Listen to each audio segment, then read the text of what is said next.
Hey folks, and welcome back to another one of my videos. For those of you who haven't seen any of them before, over the past several years I've been coaching and supporting people for the police recruitment process with a lot of success. A good 3,000 plus people are now in the police as a result of my support.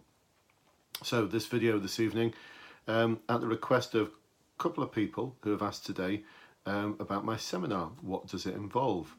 Now, one of the things I provide is a coaching service for the police assessment centre, the National Police Assessment Centre, both for the national one, the old one as I call it now, and the new one, which is the Metropolitan Police Day 1. I've been doing this now for several years. It all started off with a couple of specials in Manchester before I'd left the police, who said, do you think you'd be able to help us prepare for our assessment centre? And I did. All 4 of them passed. They referred me to 6 of their colleagues. I ran another little workshop and all 6 of them passed. And then someone heard about it via Twitter in Cumbria, and I put over 2 days 25 people through my workshop, which was starting to develop then into a whole day workshop, and 24 of them passed. The 25th person who didn't pass went again next time after 6 months and passed. So from there it's developed, and it's now developed into an online course plus the seminar.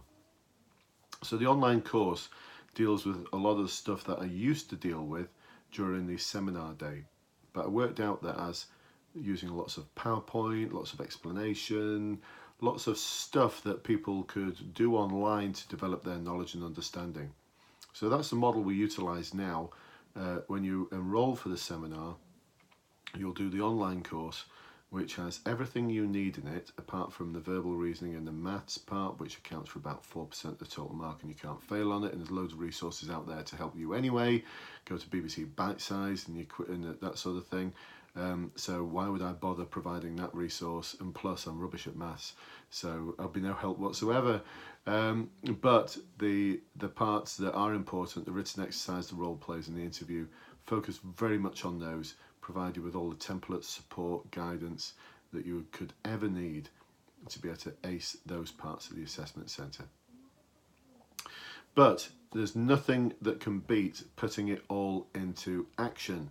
So the assessment centre is exactly that. There's no PowerPoint presentation.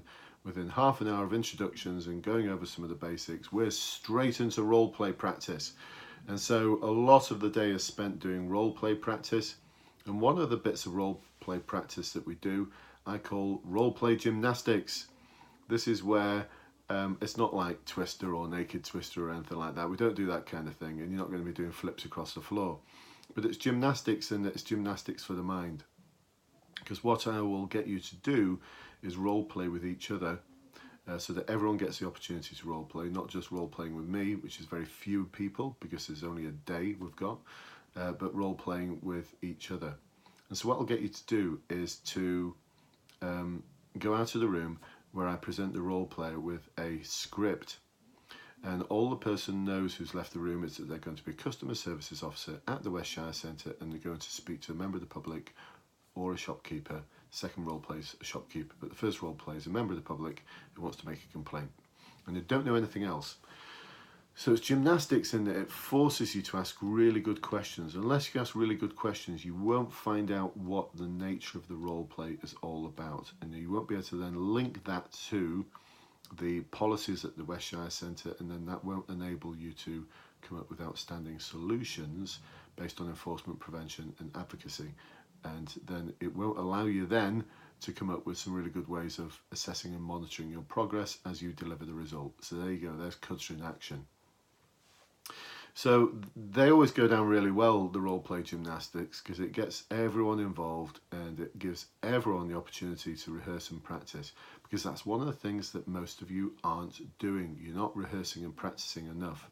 So it's not the seminar that's going to get you through the day at your assessment centre. It's the practice that's going to come after the seminar that's going to get you the outstanding pass. And that's what we're looking for. We're looking for outstanding passes, because a lot of forces will only take the top scorers through to the next stage. So they may say the pass mark's 50%, but it's a bit of a fib really, because when they find that so many people have got through the assessment centre, they may set the pass mark in the 60s. So we've got to do as well as we possibly can. not just go for second best and hope to pass. We are hoping to score one of the highest marks in the cohort that you're part of. So after we've done role play gymnastics, that'll take us through into the afternoon. We then look at some top tips around the written exercise. Frankly, most of what you need is on my online course. Just learn it and do it, regurgitate it, but I'll do go through a few top tips to help people on the day.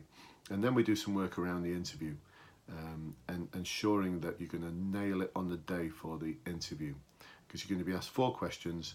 I know what those questions are likely to be, because there's that many positive workshops, action workshops across the country who've leaked the questions, that have sort of triangulated it over the past year or two, and I'm now fairly confident that I know what those questions are, and it's been sourced ethically, as opposed to asking people to tell me because I want to have been to the assessment centre, because that would be a breach of their confidentiality agreement, which would be unethical, and that's not what we're about here.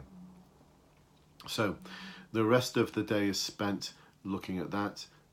We normally finish at around 6 o'clock, so we start at about 10, finish at about 6 o'clock, and everyone's heads are mashed at that point. But what I'm always really pleased about is we'll do a sort of scale of 1 to 10-ometer. So to the extent to which you thought you were ready for the assessment centre on a scale of 1 to 10, where 1 is not ready at all and 10 is super ready, we'll do that at the beginning, and we'll look at the sort of readiness at the beginning of the day, and invariably people will come out with things that score like a 3 or a 4, maybe a 5. It tends to hover around there. And then in the evening we look at what that mark will be on a scale of 1 to 10, not as it is on that night at that moment, because people's heads are a bit mashed. They need to go home, start reading through all the notes, start practicing what we show them, and it'll all start making sense, as if it were in a couple of days' time. And the mark that they give themselves then invariably is around an 8 or a 9, sometimes a 7, but it shows like this 100% increase in confidence, and that's something we need to keep moving forwards until you get to the assessment day. I always ask people to imagine what the number will be as they walk into the assessment centre. Not tell me, just imagine what it might be, and then work towards that.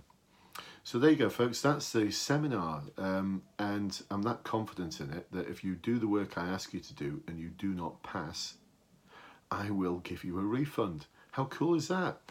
And it's not a gimmick. Over the past month I've given 2 refunds to people who sadly failed. They both failed on working with others, which seems to be a theme. Despite how much I reiterate during the seminar the sort of key things that you need to do to ensure you don't fail on working with others, but that's where they fail. And they both, we parted as friends, and they parted with their money back.